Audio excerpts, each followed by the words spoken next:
Hi, guys, and welcome back to the Plot Genie. If you want to grow your book royalties, retain readers, and create binge-worthy stories, they need to come in series. But not all series are built the same. Today, I'm breaking down the best series structure for self-published authors, what they are, how they work, and which one is right for your specific brand. Hi, guys, and welcome back. My name is Heather, and I help authors write books that sell and series that stick. Whether you're writing fantasy, romance, mystery, or something in between, this video is going to help you structure your next series so it actually hooks readers from book one to the very end. So let's jump right into it because I love talking about this stuff.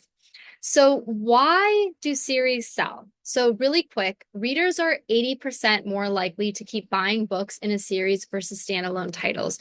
Why is that? Well, because series build trust, familiarity, and emotional investment. So why series equal royalty power? Well, there are a bunch of different reasons. For one-click buying is higher in KU page reads or box set sales, right? You don't have to keep reintroducing yourself to new readers, and you can cross promote within your own ecosystem that you yourself have created. The longer you keep them in your world, the longer you stay in their mind and in their cart. So whether you're in KU and they want to go to the next one to borrow, or whether you're wide, or even if you're not wide, but they're going to buy, right? If you have more books within your series and you've hooked them, they're going to just jump into that next book. They're not going to necessarily go look for other books to read if you've done your job. So the next step that we need to think about are how do we structure a series? So here are the four most popular series structure, and take from this what you will and apply it to the brand that you are giving yourself. So the first one is a linear series. It's an ongoing plot. This is also referred to as dynamic series. So for example, these are the fantasy epics. They are the mystery thrillers with like a main villain, dystopian sagas, that sort of thing. The plot carries over from book to book. It ends on a cliffhanger or mid-arc reveals, and these are ideal for fantasy, science fiction, suspense. Usually the characters are all the same. So the pros, again, you have that high reader retention and they're bingeable. So it's almost like watching Stranger Things on Netflix or a series on some kind of streaming show where the end is a huge cliffhanger and you keep going until you finish the series, right? A con of that is you have to read it in order and you have to kind of plan a lot ahead just to make sure that you're sprinkling all of your foreshadowing, your kind of clues, that sort of thing. Think of it again, like I said, a Netflix show. If you miss an episode, you're kind of lost, right? So the second structure is episodic series. So you have a same hero, different plot. So these are cozy mysteries, paranormal investigators, crime procedurals, that sort of thing. One main character solving a different case, or they go on a different adventure every single book. There are light ongoing threads, like maybe a slow burn romance or some kind of backstory, usually with family or friends. And it can be read out of order. So a pro to this structure is it's flexible and it's great for a long-term series, but the con is there's a less urgency to binge read it, right? I really do want to make a small caveat with episodic series. I see so many people say that the main character remains flat. And so it's literally the same character. There's no character arc. Because these are so like you know, if you go to a cozy mystery series, you'll have like 10, 12, 15, sometimes 20 plus books with that same character. And I want to push back a little bit on that because I feel like um I know from my personal experience, my characters are going to grow throughout the series. And that's why I always tell people, yes, each mystery is self-contained in this one book. But if you're looking for that development of that slow burn romance or just the character herself, you want to start from book one because she's going to start book one at a completely different um, point of frame than she would by book 12, which for me and my planning and my cozy ideas, that's going to be the midpoint. I want 24 books, right? So I do, for everyone who's writing episodic fiction, and you see this in craft books, first of all, you do not have to believe everything you read in craft books. Just take it, digest it. If it works for you, great. But I personally am pushing back on that because my characters do change. They are affected by every single case that they solve. I'm not saying they're going to have this huge character growth, like sometimes, like for example, if I'm thinking of Paige, who's my character in my paranormal like academy superhero cozy mystery, like she starts off thinking like, because she's a legacy kid, her parents were the two greatest superheroes ever, but she kind of was born without powers, so she's referred to as domless, like she doesn't have a dominion. And so she really feels a lot of, I don't want to say guilt, but it's sort of like she has a lot of pressure that she can never live up to because she doesn't have this power. And so when she meets these people who are just super nice, who are fans of her parents, who have died, by the way, it's sort of like she feels like she's disappointing them or letting them down because she doesn't have this power that makes her parents great. And so she starts the series by getting accepted into this, sort of vigilante academy, and she kind of feels like, what am I doing here? Almost like imposter syndrome. But by book four, she's kind of found her niche of like, okay, I don't have powers, but I'm really good at strategizing and I'm really good at solving puzzles. So I can kind of lean into that. And so you kind of see her transformation even within those first four books of like, okay, I'm not a victim anymore. I'm not going to sit around feeling sorry for myself. This is what I was born with. What can I do? Like, what was I born with that I can utilize? And you see that through the friendships she makes, through her mentor, like things like that. And so I know this is kind of a little bit of a tangent, but I did want to like just push back on this whole like, oh, episodic fiction equals the characters never grow and it's the same character. Yes, it's the same character and it might be the same character for however many books you need, but your characters do grow.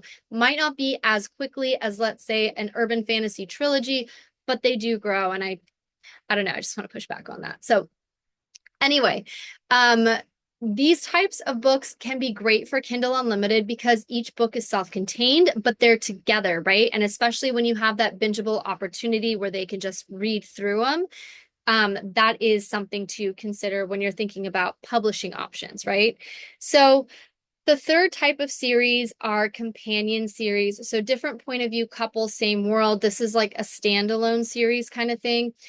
These are romance series where each book follows a different couple, but they are within that same world. And whether the world is a hockey team or a small town or a mafia, it takes place during that. So again, you have that shared setting, you have a shared cast, and you have a shared timeline. You have interwoven subplots or cameos across books, which really helps you when it comes to binge-worthy stuff because readers want to know, oh, when am I getting that book? Or when is this book happening? And then readers get that payoff from character arcs. A pro to this type of series structure is it's built-in cross promotion essentially, and it's really easy to expand on.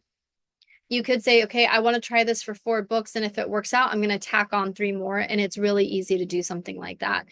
But a con potentially is a strong world building consistency. You have to make sure that your world is consistent. And this is perfect for romance, mafia, sports, small town, all of the stuff that I've already mentioned. And then the last series is sort of like a hybrid series. So you have like a main arc across books, but you have episodic beats.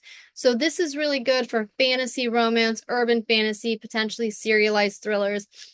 Each book has its own arc, but it also moves that larger series forward. And this works well for series that grow darker, deeper, or twistier. So think about like Harry Potter, right? Remember in those first three books, there was kind of the mystery that he had to solve.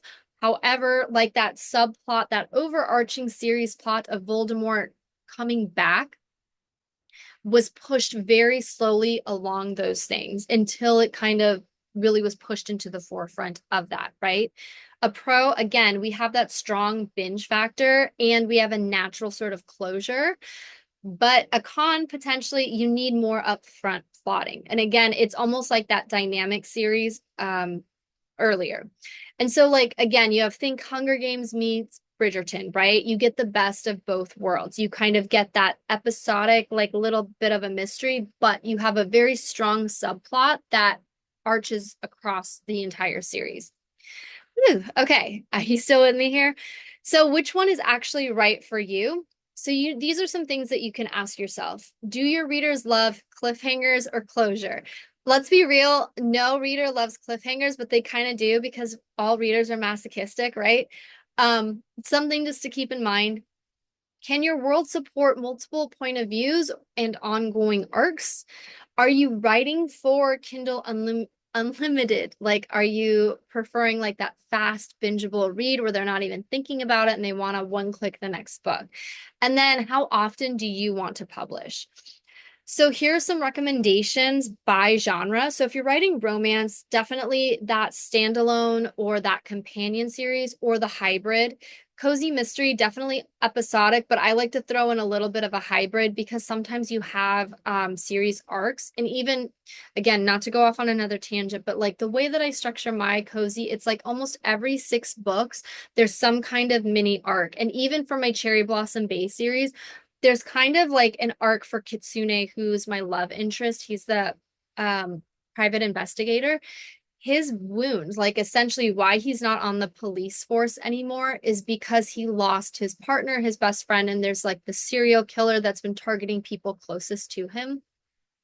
And he just didn't want, he didn't want anyone to be hurt because of him anymore. And so they finally solve that in book 12, again, which is that midpoint of the series. So that arc spanned across those 12 books. So even though it's primarily episodic, you do kind of have that hint. It's not a huge overarching plot device, if that makes sense. So for cozy mystery, you can kind of get away with a little bit of a hybrid depending on what you're planning with your series. Anyway, okay, fantasy, paranormal, hybrid or linear, dark romance, mafia, sports, again, companion or hybrid, and then urban fantasy, linear or hybrid. You don't have to stick to one style forever. I definitely don't, but choosing the right one for your current series will make plotting, writing, and marketing 10 times easier. Okay. So the next step, and I love this stuff so much. And if you do too, leave me a comment because I would love to do more of these videos. But if you're not into that, then I'm not going to. But reader psychology and series hooks. So we really want to keep them wanting more, but we have to understand what do they want and why do they want it. No matter what your structure, a strong series hook is so incredibly important. So examples, what is the mystery that ties everything together? What questions do we need answered by the end? And what is the secret, the scandal, the curse, or the villain threading through the entire series? Your series hook is equal to the emotional or plot breadcrumbs trail from book 1 to book whenever. You don't need to cliffhanger every book, but you do need to make readers curious enough to click the next one. So today I just finished writing book 6 in my Walshire Cozy Mystery series. And again, these are primarily episodic with subplots that, go through. And I kind of ended it on a cliffhanger. I hope this isn't spoiling anything because, this book probably isn't going to come out for another few months, but essentially they solve the crime. And so one of the things that happens is our amateur sleuth gets asked out by, let's just call him person X, not the love interest, the slow burn love interest, but person X. Okay. Person X has been around since book 1. Anyway, she doesn't respond to the date request yet because she's starting to realize that she has feelings for love interest. Now, love interest is basically a broody, like grumpy, like that sort of thing. But also, like we've learned throughout the series, he grew up in an orphanage. He's very by the book. He's very meticulous. He's very really oriented with the rules and everything like that. And so she's starting to fall for this guy, and she knows it's not a good idea. And, but she doesn't answer that date because she's trying to work out her own feelings. And she's kind of debating, do I wait for this to happen? What do I want? And the book is a Thanksgiving themed book. And she had invited a love interest it's kind of this Friendsgiving, and it seemed like he was going to come. So something happened. I'll just say our our law-abiding love interest broke the law because she asked him to. And nothing bad. It was more like this guy has gone on vacation for the holidays and she wanted to just break into the office just to see if there's any kind of clues. Not that they could use, because we all know that that wouldn't work in court. Like, I get that. I majored in criminology, but just to kind of look around. And he does it. And that really hits him, right? Like, that really hits him. And he doesn't come to the Friendsgiving because it really freaked him out that he would break the rules just because she asked him to. And so we kind of get a little bit of a confrontation, because obviously the mystery is solved, it's wrapped up, and they talk about, like, basically he comes, he explains like what happened, and she calls him out like, hey, you didn't come. And he's explaining, yeah, well, I did this, like, I broke into this office for you. And he's just explaining like, I can't like, why I I can't do anything about it. She calls him a coward, blah, blah, blah, blah, blah. So the end of that book is her accepting the date from, you know, person X. Is that what we called him? Anyway, again, I'm so sorry for these tangents. I'm just trying to like give you options, because I don't want you to think it's so rigid, or you're only allowed to have a cliffhanger if you're writing this dynamic series or whatever. And it's like, no, no, no, no. My episodic series still have many little cliffhangers. And the stakes are not high, but for cozy mystery, they're not really supposed to be. So the cliffhanger really is she's accepting this date. And now we have to figure out, oh my goodness, like what's going to happen, right? So just putting it out there. I kind of go on these tangents, so I apologize for that. But again, you don't need to have a cliffhanger for every book. Okay. We want to dangle the carrot so the reader is curious enough to want the next one. And that's what I mean by that. Okay. So choosing the right series structure sets the foundation for a profitable, bingeable, and fun author career. Whether you want to plan a cozy mystery saga, a mafia empire, or a slow burn fantasy arc, structure is so important, guys, and it's so fun. Don't think of it as like rigid rules or whatever. It's like, yes, this is what I can play with. Let's do it. So if you are really interested in plotting and structure and stuff like that, I have a free Plot Like a Pro structure guide. You just have to sign up for it below. It's in the description, and there's a link, and it's totally free. I love it because you can apply it to any series, but also like if you're a plotter or a pantser, like I just want to work with you guys, and I want to meet you halfway of where you are. I just am here to like get you hyped up about structure, okay? So comment below, what series structure are you going to use in your series, or which one do you want to try next? Please subscribe for weekly videos on writing, planning, and selling your books like a pro without the burnout. Thanks so much for hanging out with me, you guys. I really, really appreciate it. You have no idea. And I will see you in the next video. All right, take care.